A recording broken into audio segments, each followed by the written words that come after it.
이 교회의 주인이시고 이 교회의 머리이신 예수 그리스도의 이름으로 여러분 모두를 진심으로 환영합니다. 참으로 하나님의 은혜로 우리가 이렇게 주님의 전에 친히 모여서 이렇게 함께 예배를 드리니 정말 평안한 때의 은혜가 얼마나 큰 것인지 깨닫는 그런 시간이었습니다. 저는 오늘 그동안에 계속 말씀드렸던 것처럼 믿음의 방패를 갖자. 왜 믿음의 방패를 가져야 되는지 한번 여러분들께 말씀을 드리고, 그럼 우리에게 방패가 되는 믿음은 어떤 믿음인지를 한번 생각해보는 그런 시간으로 삼고자 합니다. 에베소서 6장 16절 우리가 같이 읽었는데요. 자, 가장 중요한 단어가 어디 있냐 하면 모든 것 위에라고 하는 단어입니다. 현진이 에베소서 6장 16절에 뭐라고 돼 있어요? 모든 것 위에 뭐를 가짐으로써? 믿음의 방패를 가짐으로써 그 다음에 뭐라고 여러분 다 보시다. 능히 너희가 악한 자의 모든 불붙은 화살을 어떻게 할 수 있다? 끌 수 있다고 나옵니다. 자, 여러분 이 코로나19는 마지막 때가 되었다는, 마지막 때가 이르러서 온 것은 아닙니다. 고통의 때, 마지막 때의 시작되었음을 분명히 알리는 것입니다. 다시 한번 말씀드리지만 여러분, 이 코로나 바이러스가 왜 왔을까요? 누구의 믿음을 무너뜨리기 위해서 왔을까요? 바로 율법을 지키고자 하는 사람들을 무너뜨리기 위해서 퍼뜨린 거예요. 그리고 우리가 배웠죠. 이사야서에 율법을 버리고 율례를 버린 죄가 이 땅에 내리는 겁니다. 자, 그러면은요, 사단은 이제 그의 때가 마지막이 되었음을 알고 공격을 더 가열차게 내릴 거예요. 저는 감히 이런 말씀을 드려요. 여러분이 에베소서 6장 13절에 보면 하나님의 전신갑주를 입어라. 왜? 11절에 보니까 마귀의 술책에 대비하려면 전신갑주를 입어라 하고 쭉 나오다가 16절이 돼서 그런데 모든 것 위에 믿음의 방패를 가져라. 그러면 너희가 불붙은 화살. 여러분, 이것은 무엇을 의미하냐면요, 사단이요 딱 화살 하나만 쏴가지고 공격하는 게 아니에요. 여러분, 화살이 막 몰아쳐요. 사단이 딱 하나만 여러분들에게 시험을 주나요? 저는요, 막 시험이 오기 시작하면 12개도 더 와요. 5만 가지를 다 드러나요. 여러분도 마찬가지가 될 거예요. 자, 그리고 여러분 기억하실 거는요, 사단은요 여러분의 무엇을 공격할까요? 여러분, 사단은 여러분의 무엇을 공격할까요? 그거예요. 강밀한 집사님이 말씀하신 거. 믿음을 공격해요. 왜? 우리가 율법을 지킬 수 있는 수단이 뭐예요? 믿음이니까. 우리의 믿음만 파괴하고 믿음만 없애버리고 믿음을 뒤엎어버리면 우리는 율법을 지킬 수 있어요, 없어요? 못 지키는 거예요. 답이 나오는 거예요. 그래서 여러분, 베드로전서 5장 8절 9절에 있는 것처럼 정신을 차리고 깨어 있어야 돼요. 사단은 이거보다 더 큰 여러분 공격을 할 거예요. 자, 여러분 저를 봐주세요. 자료를 나눠드리면 저를 안 보세요. 화살이 막 오는데 막 칼 들고 막 싸우는 게 효율적이에요? 방패로 탁 막는 게 효율적이에요? 방패로 막는 게 일단은 맞고 봐야 되잖아요. 그래서 여러분 방패를 가지라는 거예요. 여러분 똑같다고 생각하시면 돼요. 큰 믿음의 방패만 가지면 화살이 방패에 뚝뚝 떨어지고 나한테는 와야 안 와요? 안 오는 거예요. 여러분 기억하세요. 그 믿음의 방패로 사단의 마귀의 술책, 사단의 공격에 대비하시기 바랍니다. 우리에게 필요해요. 그리고 여러분 쟁투 621페이지에 제가 짧게 적어놨지요. 사단의 공격은 격렬하고 단호하며 그의 속임수는 어떻다? 무섭다. 무서워요. 예? 여러분, 사단이 야 나 사단이야. 너 IMS 백성이지. 너 사단이니까 내 너 공격할 거야. 이렇게 공격해요? 아닙니다. 이게 하나님의 뜻인 것 같아요. 이게 하나님의 원칙인 것 같아요. 여러분, 나중에 우리가 분명히 예언의 신에 나와 있죠. 하늘에서 예수님이 오세요, 안 오세요? 가짜 예수님이 오세요. 그리고 예수님이라고 그래요. 여러분, 사단은 우리보다 IQ가 훨씬 높아요. 절대 나 사단이야, 너 나와봐 한번 해보자 이렇게 안 와요. 여러분, 자, 그래서 우리는 그와 싸워야 돼요. 그래서 무슨 생각을 하든 말을 하든 행동을 하든 조심해야 되는 거예요. 언뜻 하면 내가 하나님의 뜻이라고 생각했는데 그게 사단의 꾀임에 넘어가서 사단의 도구가 되어 있는 순간이 있을 수가 있어요, 없어요? 있어요. 저도 그런 적이 많아요. 그러니까 여러분, 믿음의 방패를 가지세요. 그런데 여러분, 그래서 여러분 디모데전서 6장 12절에 온라인으로 참여하시는 분께는 제가 지난번에 보내드린 대로 자료를 또 보내드리겠습니다. 믿음의 선한 싸움을 싸우라. 이제 싸워야 돼요. 제가 아까 교과 시간에 말씀드렸지요. 여러분, 이제는 우리의 심판의 시기가 시작이 된 거예요. 고통이 시작이 된 거예요. 이제는요, 그 이전에는 실패하면 다시 올 수도 있고 다시 할 수도 있어요. 그러나 여기서 무너지고 떨어지면 돌아올 수 없어요. 여러분, 그리고 수없이 많은 경고와 말씀을 하나님께서 우리에게 주셨어요. 잘못되면 다 누구 책임이에요? 자기 책임. 자, 원수는요, 우리의 믿음을 공격해요. 근데 우리가 막지 못하면 어떤 일이 생기느냐? 여러분, 성경에 제가 우리가 믿음을 버리는 모습이 어떻게 나왔는지 한번 정리를 해봤는데, 자, 디모데전서 5장 8절을 보니까요, 믿음을 부인하게 돼요. 이런 일이 있어요. 물론 이제 그 앞에는 다른 내용이지만 믿음을 부인해요. 믿음을 부인한다는 얘기는 율법도 부인하는 겁니다, 여러분. 자, 두 번째, 디모데전서 5장 12절에 믿음을 버리게 돼요. 예? 믿음을 버리게 공격하는 거예요. 그러면 우리가 정죄함을 받아요. 자, 여러분, 디모데전서 4장 1절을 가보겠습니다. 마지막 때에 어떤 자들이 믿음에서 떠나 미혹하는 영들과 마귀의 교리를 따르리라. 여러분, 차마 이런 말씀드리기 참 가혹하지만 거짓된 교리에 속아서 이 교회를 떠난 분들, 믿음을 떠난 겁니다. 냉정하게 볼 때 그분들의 입장에서 율법을 지킨다는 건 불가능한 상황에 간 것입니다. 왜? 믿음을 떠났어요. 왜? 사단의 공격에. 여러분, 이런 일들이 우리에게 일어나면 안 되는 것입니다. 자, 그리고 디모데후서 2장 18절에는 어떤 사람들의 믿음을 어떻게 한다고요? 뒤집어 엎어요. 자, 믿음을 부인해요. 믿음을 버리게 해요. 믿음에서 떠나게 해요. 믿음을 뒤엎어요. 이렇게 사단이 공격해요. 우리의 믿음을 공격을 해서. 네. 여러분, 사울이 나중에는 어디에 갑니까? 무당한테 가서 자기의 운명을 맡깁니다.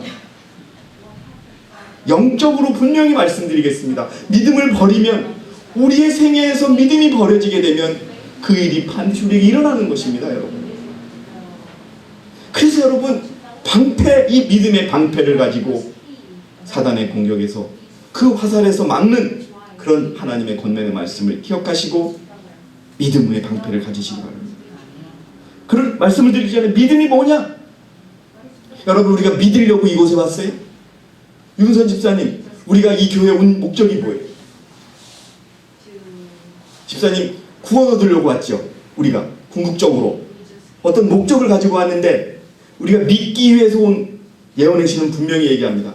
믿음은 목적이 아니다. 뭐라고 돼 있어요? 수단, 도구입니다. 무엇을 위한 수단, 도구일까요? 아까 윤선 집사님이 권면해 주신 것처럼 예수님의 품성을 담기 위한 수단이요, 도구입니다. 율법을 지키기 위한 수단이요, 도구입니다. 도구가 얼마나 중요한지 아세요, 여러분?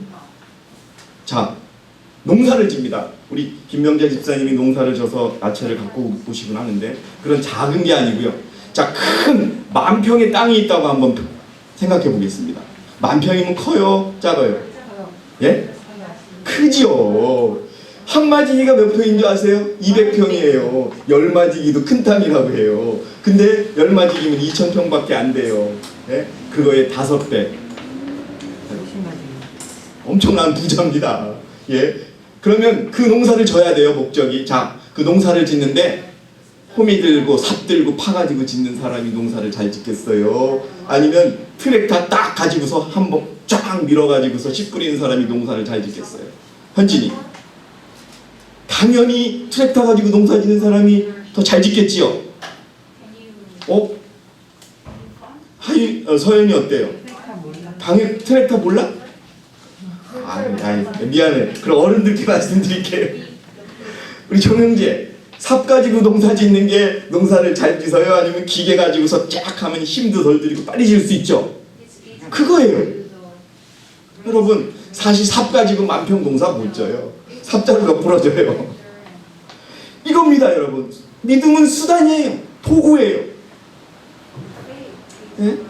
그래서 여러분, 자, 마이크 주시고요. 홍자매님께서 그 편지 내용을 읽어주세요. 그거 켜시고요. 마이크 눌러서 켜시고. 자, 이제 이게 다 들으시니까 천천히 또박또박 크게 읽어주시면 됩니다.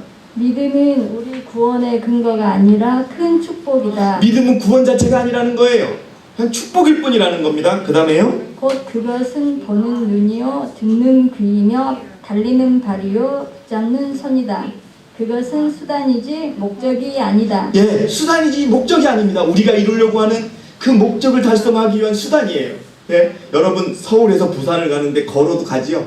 옛날 선비들은 15일 동안 보찜 내고 막 6박 7일 이렇게 해서 걸어도 갔어요. 근데 지금 KTX 타면 몇 시간이에요?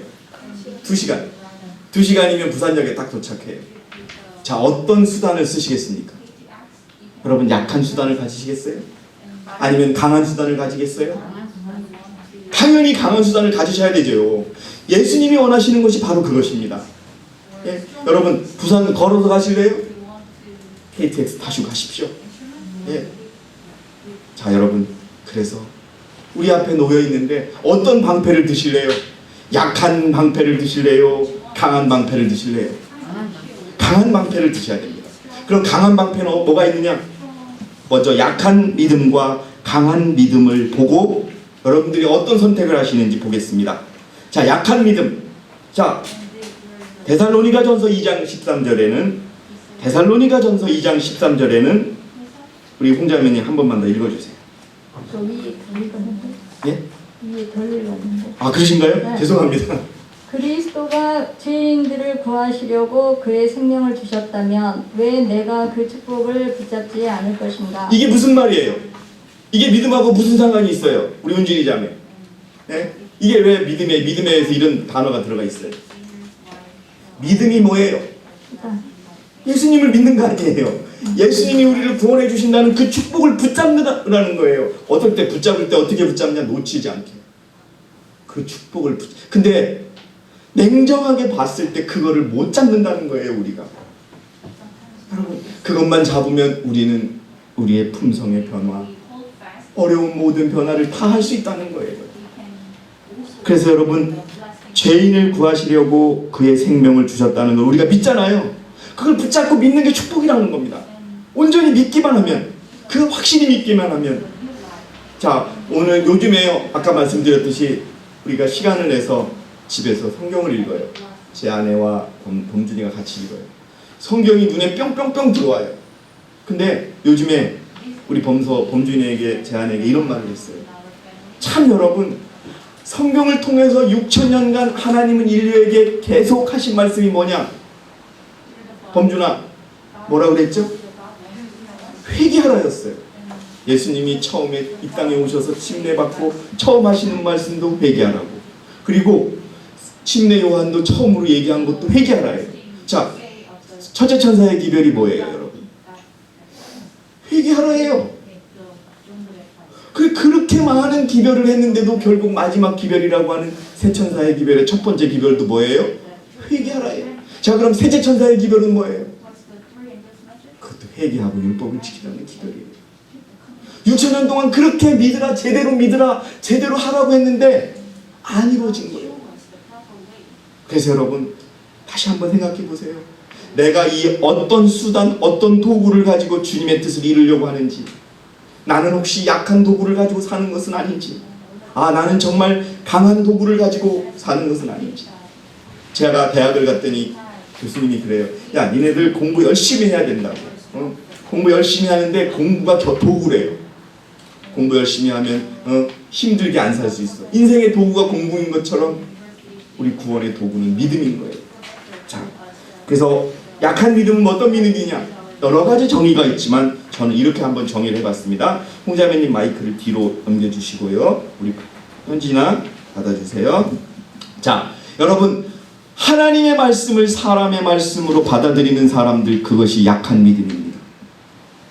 여러분, 이 말을 하면은 장로님, 우리 중에 누가 그런 사람이 있을까요? 그러나 여러분, 냉정하게 한번 생각해 보십시오.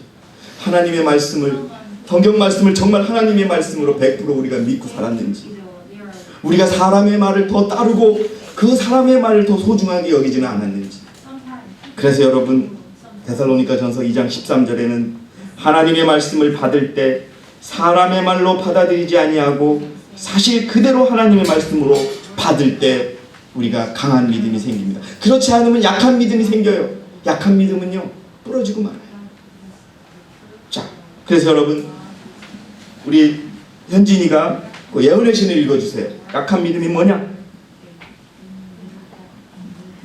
우리는 성경에 있는 하나님의 교훈들을 믿고 순종하기를 배워야 한다. 예, 그 다음에요. 우리는 믿음의 기초를 놓되 감정 위에다 놓을 것이 아니라 하나님의 말씀과 증거 위에다 놓아야 한다. 이게 약한 믿음이에요. 자, 감정은 뭐냐? 그냥 감정이라고 할 수도 있지만 내 생각 위에 믿음의 기초를 놓는 거예요. 여러분, 이런 믿음은 약한 믿음이에요. 사실 믿음이 아니죠. 어디다 놓으라 그래요? 하나님의 말씀과 증거 위에다 놓으라는 거예요. 이것이 여러분 강한 믿음이냐 약한 믿음이냐를 가리는 기준이 되는 것입니다. 자, 다음으로 넘어가면은요, 우리가 어떤 믿음을 가져야 강한 믿음을 갖고 방패로 쓸 수 있느냐면요, 로마서 14장 23절이에요. 한번 여러분 찾아주시고요. 로마서 14장 23절에 그러나 의심하는 자는 그가 먹을지라도 정죄되었나니 이는 믿음으로 먹지 아니했기 때문입니다. 먹는 것조차도 믿음으로 하지 않으면 어떻게 된다고요? 정죄받는 것입니다. 믿음으로 아니하는 모든 것이 무엇이다? 죄이다. 자, 여러분, 강한 믿음을 가지시겠어요? 약한 믿음을 가지시겠어요? 여러분, 강한 믿음 가지시기 바랍니다. 그거를 방패로 쓰시기 바랍니다. 그런데 여러분, 목사에게 보내는 권면에는 어떤 현실을 우리에게 가르쳐주고 있냐면요, 최인선 자매께서 읽어주세요.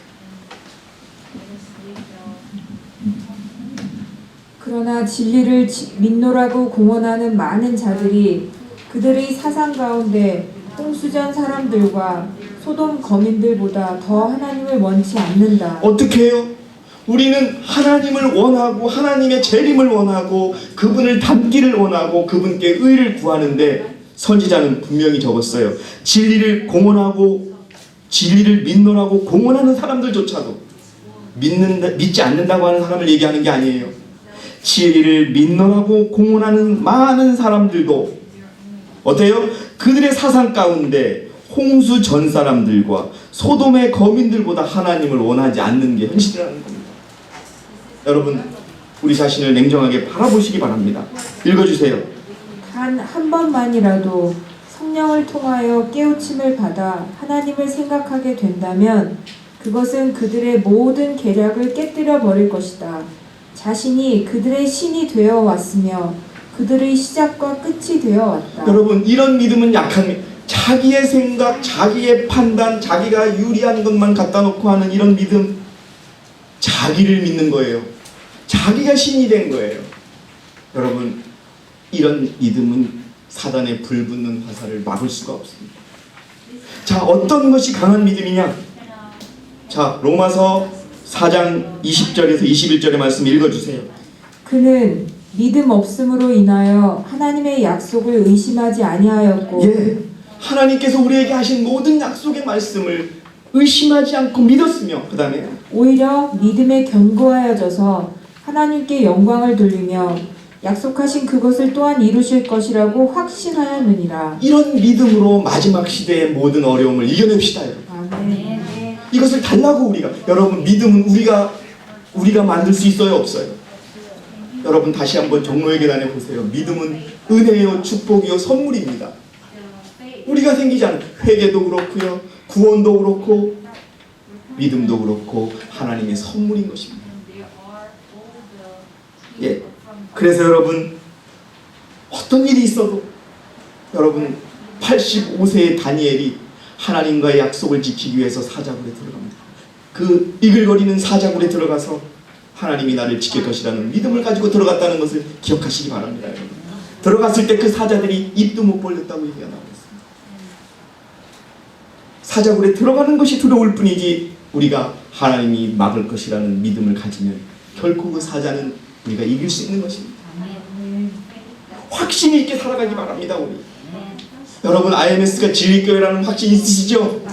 아멘 하시기 바랍니다. 네. 이 작은 교회만큼 이 땅에 미국 대총회로부터 한국 땅에 또 남원 계룡까지 어떻게 움직이고 어떻게 대응하라고 하는 교회가 어디 있습니까? 자, 우리 윤선 집사님께 마이크를 던져주시고요. 그럼 강한 믿음은 무엇이냐? 읽어주세요 집사님. 리브 앤드 헤럴드지의 내용입니다. 참된 믿음은 구원을 위하여 그리스도를 전적으로 신뢰하는 한편 그 믿음은 그를 인도하여 하나님의 율법에 온전히 일치하게 할 것이다. 자 여러분 저를 봐주세요. 우리가 가져야 될 강한 믿음은요 그리스도를 전적으로 의지해서 우리가 율법에 온전히 일치되는 그런 믿음이다. 여러분 이것이 중요하다는 겁니다. 읽어주세요. 믿음은 행함으로 나타나는 것이다. 예. 여러분 알기만 하고 머릿속에 가득 차 있고 예언의 신 몇 페이지가 어떻고 이것이 중요한 것이 아니라 우리가 작은 것이라도 실천하는 그 믿음이 뭐다? 강한 믿음입니다. 자, 또 중요한 내용입니다. 집사님 목소리가 좋으시니까 읽어주십시오. 다 좋습니다 여러분. 믿음은 하나님께서 우리를 사랑하심으로 우리의 유익을 위하여 제일 좋은 것이 무엇인지를 아신다고 믿는 것이다. 여러분 이렇게 믿으세요? 저를 좀 봐주세요. 정말 여러분 하나님께서 나를 사랑하시기에 하나님께서 나에게 가장 좋은 것이 무엇인지를 안다고 믿고 계십니까? 아멘 하시기 바랍니다 여러분. 그러면 우리가 오늘 감사할 수 있고 기뻐할 수 있고 여러분 기도할 수 있는 것입니다. 이것이 강한 믿음입니다. 혹시나 행여나 어려운 일을 당할 수도 있어요. 세상에 나 혼자밖에 없고 나는 왜 이렇게 어려운 일만 있을까 하고 할 수 있지만 그 상황조차도 하나님께서 나를 사랑하시기에 허락하신 시간이라고 믿는 믿음으로 승리하시기 바랍니다. 그러면 하나님은 새로운 환경을 주십니다. 반드시 주십니다. 읽어주세요. 그런 믿음을 가질 때 우리는 자신의 길을 택하지 않고 하나님의 길을 택하게 된다. 여러분 자신의 길을 택하는 믿음은 약한 믿음이에요. 그렇지 않고 하나님의 길을 택하는 믿음을 가지시기 바랍니다 여러분. 또 읽어주세요. 믿음은 우리의 무지 대신에 하나님의 지혜를, 우리의 약한 것 대신에 하나님의 힘을, 우리의 죄된 것 대신에 하나님의 의로우심을 받아들이게 한다. 아멘. 이것이 강한 믿음이십니다. 하나님께서 우리를 축복하셔서 이 시간 이 말씀을 듣는 모든 분들에게 이러한 믿음을 허락하시기를, 그래서 그 믿음으로 방패를 삼아 사단의 공격에 승리하기를 주님의 이름으로 기원합니다. 자, 다음에 넘어가겠습니다. 장갑이 익숙치 않다 보니까요. 자, 시험 받아야 합니다. 시험 없이는 강하게 될 수 없습니다. 베드로전서 1장 7절, 베드로전서 1장 7절, 너의 믿음의 시련이 불로 단련될지라도 없어져 버리는 금보다 훨씬 더 귀하게 된다. 여러분, 우리가 진심으로 감사할 수 있어야 됩니다. 어려울 때, 고통스러울 때. 그러나 저도 부끄러울 때가 많아요. 저도 사실 힘든 시간을 보냈습니다. 네? 너무나 사무실에서 너무 힘든 시간을 보내면서 저의 믿음조차도 뒤집어지려고 하고 부인하려고 하고 예? 떠나려고 하는 그런 상황까지도 생기더라고요. 예. 그러나 그 시련을 견디고 나서 확인할 수 있습니다. 어렵고 고통 속에서 나만 보던 내 눈에는 보이지 않던 그 큰 하나님의 손이 믿음의 눈으로 바라볼 때 온몸을 붙들고 계셨다는 것을 확인할 수 있었습니다. 우리 그렇게 하나님을 신뢰하며 나가야 하는 것입니다. 어떤 시련이 와도 하나님이 허락하셨고 이기게 하실 것이라는 믿음으로 흔들리지 않게 오히려 믿음을 더하는 그런 어려움과 시련을 극복할 때 우리에게는 금보다도 더한, 여러분 금이 없어지려면 쉽게 없어져요? 그러나 금도 없어지잖아요. 그러나 없어지지 않는, 우리가 라오디아 기별에 보내는 기별에 상인에게 사는 게 금이잖아요. 하지만 그 금도 없어진다는 거예요. 하지만 시련받은 우리의 믿음은 없어지지 않는다는 것을 기억하십니다. 자, 이제 약한 믿음과 강한 믿음을 봤습니다. 사랑하시는 여러분, 어떤 믿음의 방패를 사시겠습니까? 강한 믿음의 방패를 사시는 저와 여러분이 되시기 바랍니다. 자, 이제는 적은 믿음이 있고 큰 믿음이 있어요. 이거 제가 붙인 거 아니에요. 성경에 다 나와 있더라고요.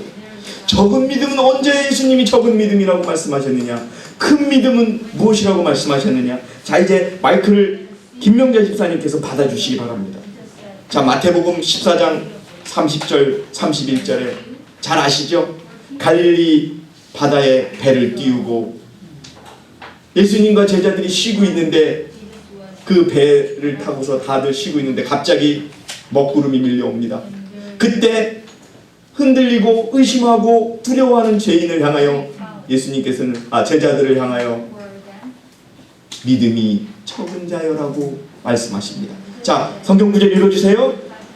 그러나 바람이 사나워지는 것을 보고 두려워하니 가라앉기 시작하는지라 그가 소리질러 말하기를 주여 나를 구해주소서라고 하더라. 예수께서 곧 손을 내밀어 그를 붙드시고 그에게 말씀하시기로 오 너 믿음이 적은 자야. 예, 아멘. 잠시만요.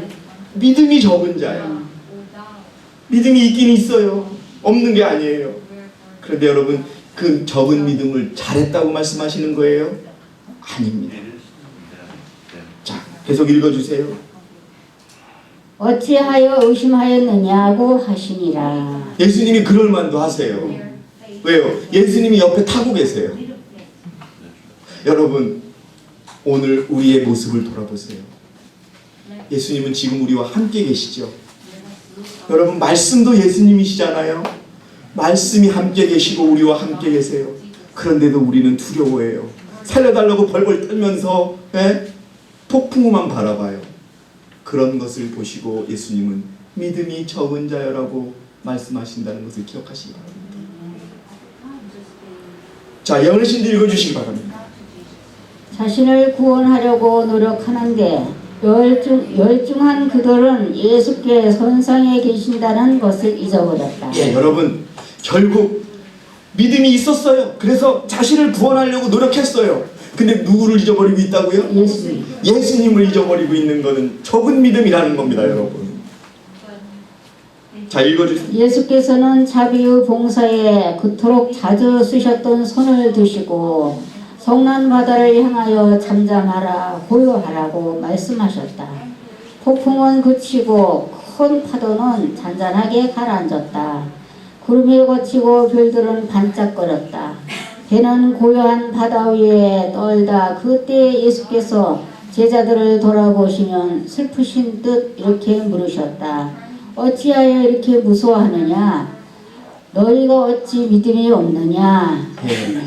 성경은 믿음이 적은 자여라고 말씀하시는데 여기 믿음이 없는 자여라고까지 말씀을 하십니다. 여러분, 두려워하지 마시기 바랍니다. 우리에게는 말씀이 있고 성경이 있습니다. 실제로 성령께서 함께 하시고 예수님께서 우리와 함께 하십니다. 그걸 잊어버릴 때 우리는 적은 믿음으로 벌벌벌 떨게 되고, 또 그 적은 믿음이 우리를 믿음을 약하게 해서 먹고 살 걱정을 하게 합니다. 솔직하게 여러분 앞에 고백합니다. 이 부족한 종이 먹고 사는 걱정을 한때도 있을 만큼 저의 믿음이 어려웠습니다. 수없이 많지 않습니까? 너희가 참새보다 귀하지 않더냐. 오늘 여기 마태복음 6장 30절 31절에 있는 말씀처럼 마태복음 6장 30절 31절 오늘 있다가 내일 아궁이에 던져질 들풀도 하나님께서 이처럼 입히시거늘 오 믿음이 적은 자들이 그분께서 오 믿음이 적은 자들아 그분께서 너희를 더욱더 잘 입히지 아니하겠느냐. 그러므로 무엇을 먹을까? 무엇을 입을까? 마실까? 라고 말하며 염려하지 말라. 여러분 이제 우리 좀 더 먹고 사는 부분에 있어서는 하나님께도 맡기는 저와 여러분이 되시기 바랍니다. 우리가 사단은요 분명히 우리에게 치명적으로 공격하는 게 돈입니다. 그렇죠? 여러분 그때 이 말씀을 기억하시면서 여러분 하나님께서 나를 입히고 먹히시고 마시게 하실 것이라는 걸 믿고 여러분 하나님을 의지하는 염려하지 않는 그런 저와 여러분이 되시기 바랍니다. 그럼 반대로 성경에 어떤 믿음을 큰 믿음이라고 했느냐? 여러분이 잘 아시죠? 이방인 백부장의 믿음을 자기 제자들도 아니에요. 유대인들도 아니에요. 로마의 백부장을 큰 믿음을 가진 자라고 인정한 사실을 한번 보도록 하겠습니다. 자, 이재필 형제가 성경 구절을 읽어주시기 바랍니다. 누가복음 7장 9절입니다. 누가복음 7장 9절입니다. 예수께서 이런 일을 들으시고 그를 놀라워하시며 자기를 따르는 무리를 돌아보며 말씀하시기를 여러분 앞뒤를 아시죠? 이 백부장의 하인이 병이 걸렸어요. 그래서 예수님한테 고쳐달라고 그랬습니다. 그랬더니 예수님이 내가 가겠다. 그러니까 이 백부장이 뭐라 그래요? 오시지 마시고 그 자리에서 말씀만 하세요. 그러면 날 것 같습니다. 그러니까 예수님이 그 말을 듣고 놀라신 거예요. 여러분 예수님이 놀라셨다고 지금 성경에 써있죠? 예수님을 놀라게 하신 믿음, 큰 믿음인 것입니다. 자, 읽어주세요.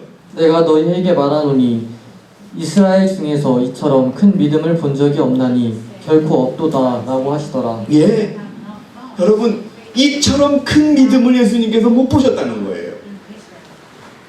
이런 믿음을 가지시길 원합니다. 예수님께서 놀라시는 믿음을 가지시길 원하십니다. 자, 우리 예언의 신도 천천히 한번 읽어주세요. 백부장을 그리스도에게 추천하였던 유대 지도자들은 저희가 얼마나 복음의 정신과 동떨어져 있는지를 나타냈다. 그들은 하나님의 긍휼하심을 요구할 수 있는 우리의 자격은 오로지 우리의 큰 필요뿐이라는 것을 인식하지 못했다. 이게 뭐예요? 이 말이 무슨 말이에요? 여러분 예수님이 왜 필요하세요? 예? 여기 지금 살짝 얘기를 하셨어요. 예? 우리에게 믿음이 필요해요. 얼마나 큰 믿음을 원하시겠어요? 예수님이 놀라는 믿음이 필요하시죠? 그러면 달라고 하시라는 거예요. 예? 필요하지 않으니까 달라고 안 하니까 조금만 믿음 가지고 살다가 히딱히딱 넘어지고 흔들리고 쓰러지고 울고 그런단 말이에요, 여러분. 원하지 않으니까 그 믿음 안 주신다는 겁니다, 여러분. 예? 필요하지 않은 여러분 내가 오늘 당장 죽어요. 예수님이 없으면 죽어요. 여러분 혈우병 앓는 여인처럼 예수님에게 다가가지 않겠어요? 왜? 죽는데? 나에게 그 믿음이 없으면 죽는데 여러분 그 군중을 뚫고 가서 붙잡지 않습니까? 여러분? 죽을 것 같지 않으니까 살 수 있을 것 같으니까 내 마음으로 그러니까 원하지 않는 거예요, 여러분들. 간절함을 가지고 여러분 달라고 그러면 주는데 예수님 입장에서 뭐냐? 그렇게 원한 사람이 없었다는 거예요. 여러분 달라고 하십시오. 이 시기를 이겨낼 수 있는 큰 믿음 달라고 하십시오. 계속 읽어주세요. 그러나 백부장은 자신에 대하여 나는 감당치 못하겠나이다 고 말하였다. 예, 예수님 오시는 건 내가 감당치 못해요. 말씀만 해주시면 내 하인이 날 것 같아요. 여러분 그 믿음으로 승리하시기 바랍니다. 읽어주세요. 그의 마음은 그리스도의 은혜로 말미암아 감동을 받았다. 그는 자신의 무가치함을 깨달았으나 도움을 요청하기를 두려워하지 아니하였다. 그는 자신의 선함에 의뢰하지 않았다. 자신을 믿지 않았어요. 작은 믿음을 가진 사람처럼 자기를 왜 여러분 로마의 백부장이 돈이 없어요? 돈 많아요. 그러니까 하인도 부리고 살잖아요. 예? 그 마음이 착한 마음이었겠죠. 그 하인을 살리기 위한 마음도 하나님께서 보셨겠지만 자신을 의지하지 않았어요. 계속 읽어주세요. 그는 자신의 큰 필요를 역설하였다. 그의 믿음은 그리스도의 참된 품성을 붙잡았다. 여러분, 이게 큰 믿음이에요. 어떤 것을 붙잡는 믿음이냐? 예? 예수님의 그 품성을 붙잡는 믿음이 큰 믿음이라고 하셨다는 것을 여러분 기억하시기 바랍니다. 여러분, 예수님의 품성이 어떤 품성이에요?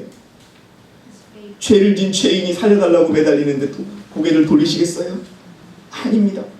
살고 싶어요, 예수님. 큰 믿음을 주세요. 너는 좀 시간이 필요해. 이렇게 하시겠어요?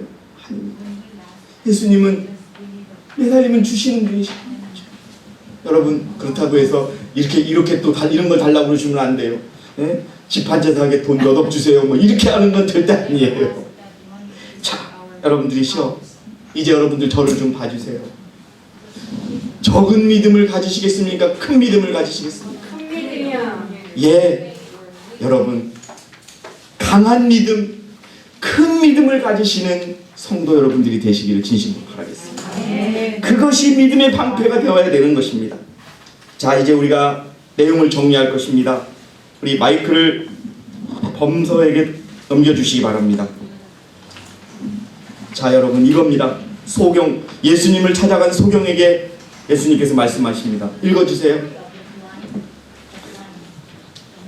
자, 여러분, 저를 봐주세요. 오늘 여러분들께서 하나님께 이 어렵고 힘든 시기를 견뎌낼 수 있는 큰 믿음을 준다고 하나님께 요청하면 그분께서 주시겠습니까? 안 주시겠습니까? 주시겠죠. 그걸 믿고 여러분 요구하시기 바랍니다. 아멘. 예, 그 이루어지는 것이 그것입니다. 자, 성경 읽어주세요. 주께서 집에 들어가시니 그 소경들이 주께 오더라. 눈을 뜨고 싶은 수경이 찾아왔습니다. 그 다음에요. 예수께서 그들에게 말씀하시기를 너희는 내가 이 일을 할 수 있다고 믿느냐고. 예수님께서 오늘 우리에게 믿습니다. 내가 너희에게 어려운 시기를 이길 수 있는 큰 믿음, 강한 믿음을 줄 수 있다고 믿느냐? 아멘. 예. 그러면 예수님께서 말씀하실 겁니다. 읽어주세요. 그들이 주께서 말씀드리기를 주여 그러합니다라고 하더라. 그때 주께서 그들의 눈을 만져주시며 말씀하시기를 너희 믿음대로 되라고 하시니. 예, 우리 믿음대로 받는 거예요. 구하는 자가 받는 거예요. 여러분, 목마른 사람이 뭐 한다고요? 목마른 사람이 샘 파는 거예요. 예, 목이 말라서 물을 얻기 위해서는 샘을 파야 됩니다. 자, 여러분들이시여, 이 방패가 되는 큰 믿음, 강한 믿음으로 승리하시기 바랍니다. 이제 시대의 소망 347페이지를 한번 읽어주세요. 신앙에 관하여 경박하게 말한다든지 줄인 신념과 산 믿음 없이 기도한다든지 하는 것은 아무런 소용이 없는 것이다. 자, 이제 여러분, 더 큰 힘이 되는 믿음의 방패는 어떤 것인지 가르쳐 주십니다. 읽어주세요. 구원에 이르는 믿음은 진리를 단순히 지식적으로 인정하는 것이 아니다. 여러분, 튼튼한 믿음은 지식만을 가진 믿음이 아니라는 겁니다. 그럼 뭐냐? 읽어주세요. 믿음을 활용하기 전에 온갖 지식을 기대하는 자는 하나님의 축복을 받을 수 없다. 우리가 이렇게 또 이걸 기억해야 되는 겁니다. 그 다음에요. 우리에게 유익을 주는 유일한 믿음은 곧 그리스도를 개인의 구주로 믿는 것, 곧 그리스도의 공로를 우리들 자신을 위한 것으로 하는 믿음이다. 여러분, 단순해요. 하지만 이게 핵심이에요. 근데 우리가 이걸 잊어버리는 거예요. 뭐라고요? 예수님을 개인의 구주로 믿는 것, 그리스도의 공로를 우리들 자신을 위한 것으로 하는 믿음만 있으면 우리는 결코 쓰러지지 않는다는 겁니다. 기억하시죠? 자, 마이크를 우리 강민환 집사님에게 넘겨주시고요. 읽어주시기 바랍니다. 자, 그러면 우리가 굳센 믿음을 가질 때 어떤 결과가 나오는지 또 우리가 배워보겠습니다.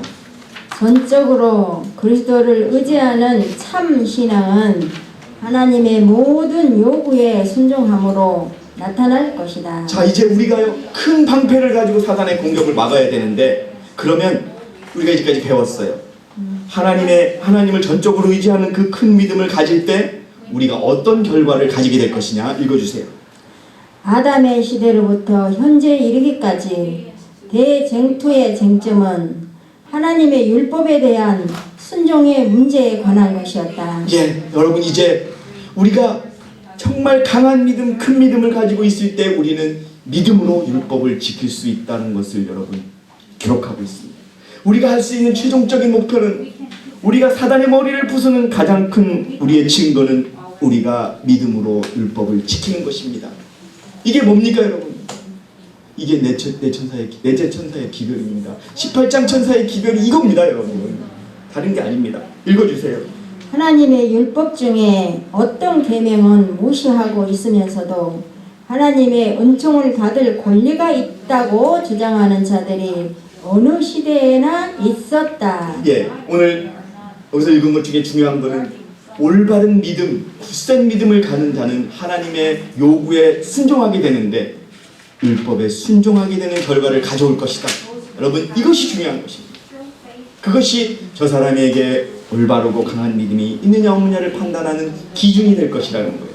자, 이제 다소 경고의 말씀을 읽으면서 마칠까 합니다. 집사님이 맞춰주시기 바랍니다. 읽어주세요. 천천히요.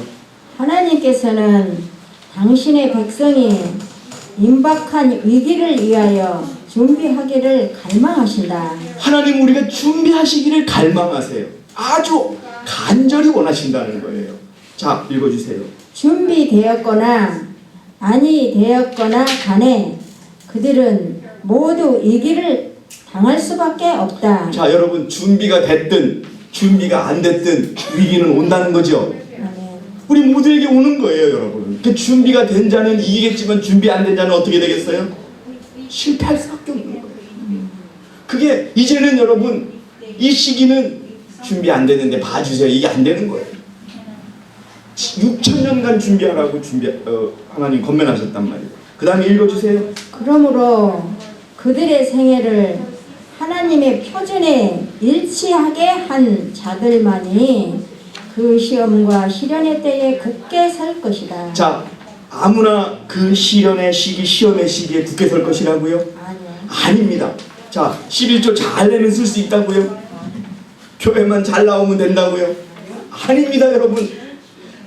하나님 우리의 생활이 하나님의 표준과 일치하게 한 자들만이 시험과 시련의 때에 굳게 설 것이다. 이 마지막 때를 견디기 위하여 오늘 저는 이 교회의 주인이신 분의 이름으로 여러분에게 그분께 이 어려운 때를 이길 수 있는 믿음의 방패를 달라고 간구하시기를 권고드립니다. 아멘. 그러면 주실 것입니다. 아멘. 그래서 승리하시고 그분께서 원하시는 율법에 순종하는 생애가 우리 생애에서 나타나기를 바라면서 오늘 제가 준비한 모든 말씀을 마치겠습니다. 감사합니다.